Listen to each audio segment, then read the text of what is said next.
And this is a country girl's cooking, and I'm trying to keep it real. I really am. Thank you for watching. Please subscribe and share. I'm still working hard to get more subscribers. I appreciate it. And you can't get subscribers if it's not shared, because I explained how the algorithm works. But anyway, I was talking to a friend of mine on the phone, and she said she was watching my channel. She said, be more specific on your biscuit recipe. And I said, well, I thought I had. And she said, show your measurements, you know, because I'll just say, use this, use that. So I got to make some biscuits this morning, and I thought I'd video it and share it again. I don't mind. But anyway, I hope y'all have a wonderful day. And thanks again for the sweet comments. I love them. Randy likes them too. He has a good sense of humor also. So I'm trying to keep it real. And it's groovy. I love it. Y'all'd have to read my comments to know what I'm saying about that.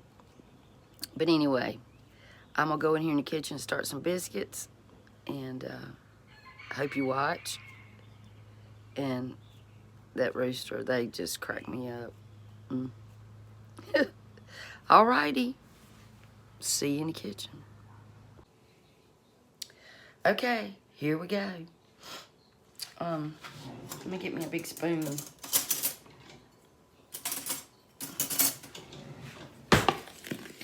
Okay, here is a precise recipe for a small batch of biscuits. Okay, y'all? Alrighty. I have 2 cups of self-rising flour. Now, this is my opinion. I think flour or different kinds of flour are different. I just don't like a lot of different kinds of flour because I have experimented a lot with them. Everybody has their opinions. Everybody likes what they like, okay? Use the kind of flour that you like, but use self-rising. If you don't have self-rising, you have to add your salt and your baking powder. Depending on how many cups of flour you use, it's usually about 1 teaspoon, I think, 1 teaspoon per cup.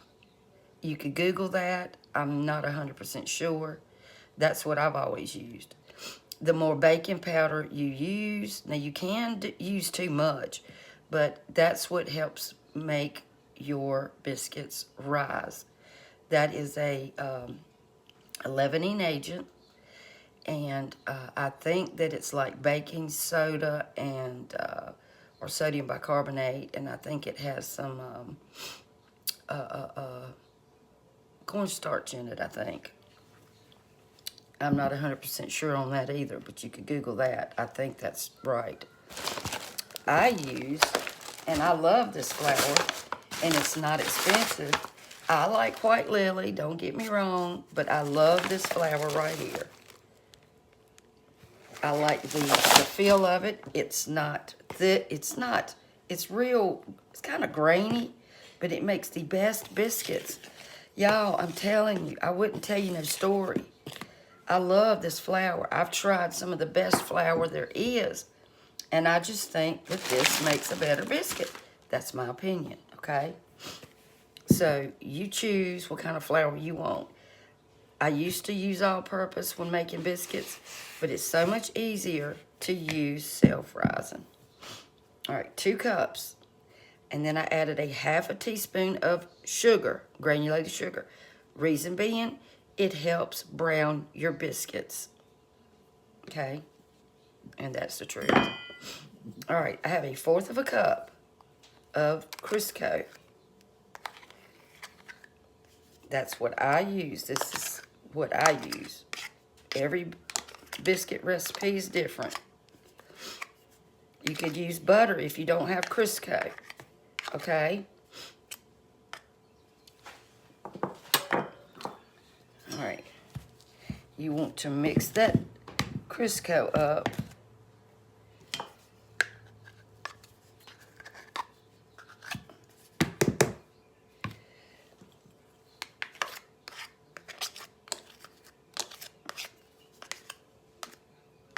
Get off of there. You can do this with just your hands too. But I find that if you use one of these, the heat from your hand doesn't melt your Crisco as fast. Because you want that to stay cold. Okay? The lighter the hand, the tender the biscuit. The lighter the biscuit. You don't want to handle it no more than you have to. But, you know, that's just the way it is. Because you will develop the gluten, and it will make you have a tough biscuit. Now, this is once you get ready to roll it out and all that.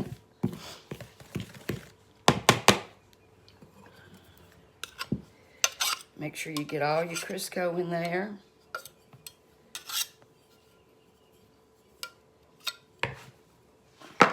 Piece fell out. Okay. Did you just work out? Making a small batch of biscuits. This girl asked me to do a precise recipe. Okay, I've got 1 cup of buttermilk so far. I may have to add more. Like I said, it's hard to be precise when we know that flour takes on a different amount of liquid depending on, you know, the humidity. So we need more buttermilk. So I'm going to get 1 more cup, okay?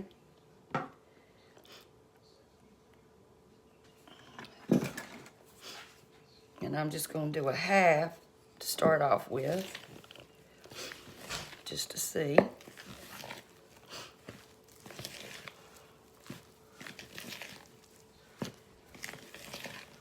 You okay, Randy? Yeah. You going walking? Yeah. Okay. All right, so that's 1.5 cups of buttermilk, because that wasn't quite a half I put in there. Okay. So there we go. So that's 2 cups of self-rising flour, a 1/2 teaspoon of sugar, and 1.5 cups of whole fat buttermilk.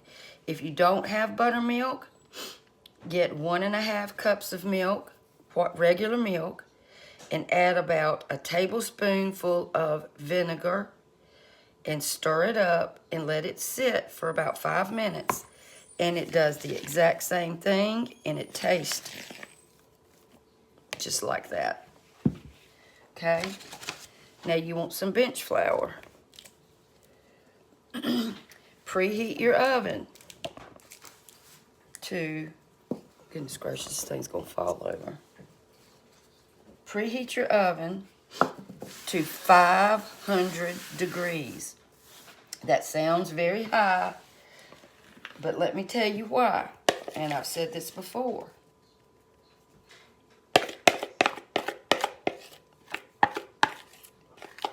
If you set your oven to a low temperature, your biscuits will be, it takes longer for them to get done. So therefore, what's going to happen? Your biscuits are going to be hard, and they're going to not be good, and it's just not going to be good. You want the oven no hotter than 500, no lower than 475. Because when the heat hits this biscuit, and it starts melting the Crisco in here. Then little pockets form, and that's what makes you have a tender biscuit. You want it hot, okay? You don't want it at 350. You don't want it at 400. I'm telling you, 500 is... I used to not do that. And I watched someone that makes biscuits, and they said 500. And that has been the best for me, best results for me. If you want layers in your biscuits, you don't have to roll it out. You can pat it out. Fold your dough. Press down. Okay? Fold your dough. That puts layers in your biscuits. Okay?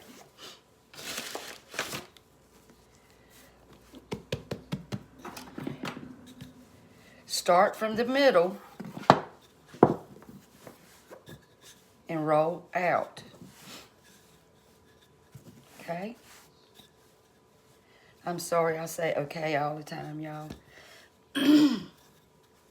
Now, depending on how thick you want your biscuits, it's totally up to you. I need to flour this rolling pin. Oh, goodness gracious. Hold on, y'all. I had my alarm set for something. I don't even know what it was for now.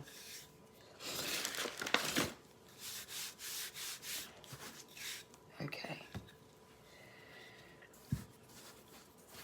Now, I'm not making a great big pan of biscuits. You can double this recipe.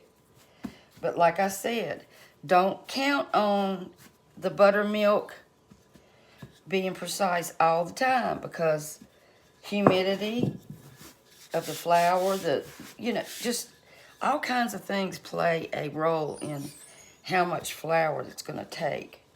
What, babe?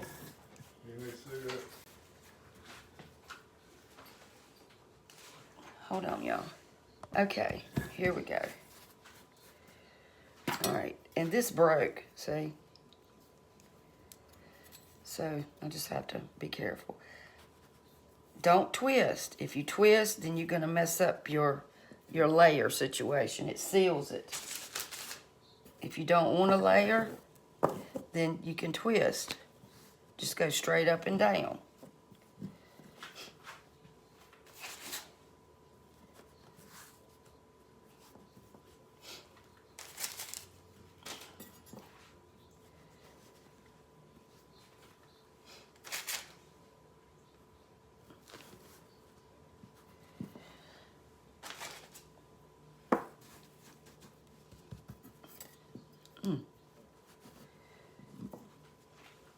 I gotta get me some different cutters, I think. You can use a jar, a glass, if you don't have a cookie cutter or a biscuit cutter.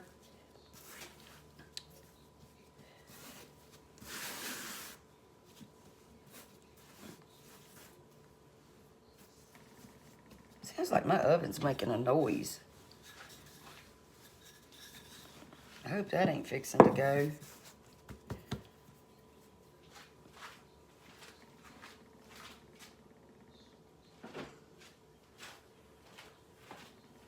I don't know what that noise is.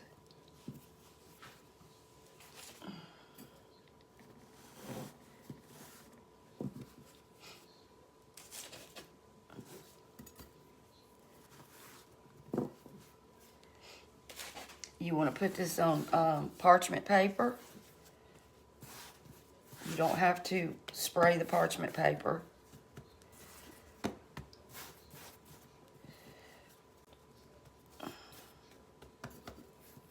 You know what? I'm just going to use that. Flatten it out just a little bit. So it'll be about the same size. That one might rise a little bigger. Okay. And there we go. 1, 2, 3, 4, 5, 6, 7, 8, 9, 10, 11. Probably would have made 12 biscuits, but I made that one a little bit big. So 11, 12 biscuits. And put your biscuits close together. They love company. They rise better when they're closer together. See?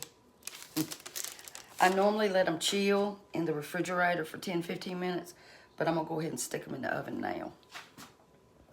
Oops. Now you wanna cook those biscuits between 15 and 18 minutes, okay? Trying to clean up my mess. Randy told me, he said, these biscuits taste like my grandma's biscuits. And his dad, I made some for his dad, and he said, they taste like my mama's biscuits. That made me feel good. He said, nobody's ever been able to make my mama's biscuits. That's what his daddy said. So, that made me happy. Okay, 500 degrees, and they smelling good. I'm fixing us a few slices of bacon. I like to cut my bacon in half because it's so long it don't fit in my pan. If it'll ever heat up. And my biscuits are looking pretty. I didn't want them real big this morning. Can y'all see them? See? And, you know, if you want them big and fat, just don't roll them out as thin. Just don't roll them out as thin. You won't get as many biscuits. You can double the recipe. You can triple the recipe, whatever you need. But don't be afraid to make them. It's simple. Just don't overwork your dough. That's the main thing. You know, you got a lot of lead room, but just don't constantly, you know, flip and knead. And just, you know, we're not making pasta, we're making biscuits. So just, you know, put it together and then roll it out and then fold it if you want the layers. You don't have to have the layers. Hey, y'all, let me show you my rolls. Hamburger buns. I got them in little baggies. Look at there.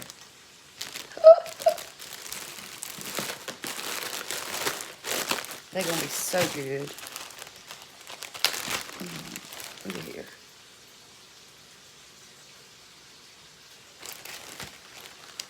I ate some. I tasted them.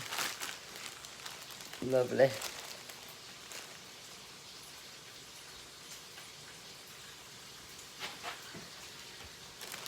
So, anyway, keeping them fresh in this container. It's a lot of hard work for them to be stale, right? You know, I'm not a professional baker by no means. I just know what works for me.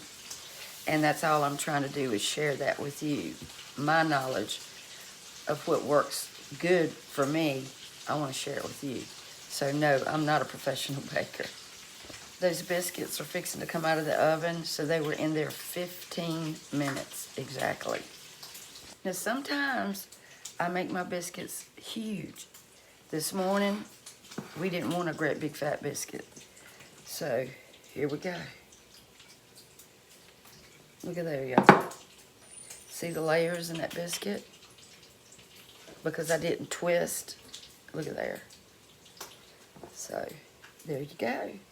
Easy, easy. And I just cover my biscuits up with like a kitchen towel, clean kitchen towel, just to keep them, you know, warm and snug as a bug in a rug until you get ready to eat, till you finish your bacon and stuff. That's right. Okay, here's his bacon, egg, and cheese biscuit. There we go. Y'all make the biscuits. They're not hard. I'll see y'all later.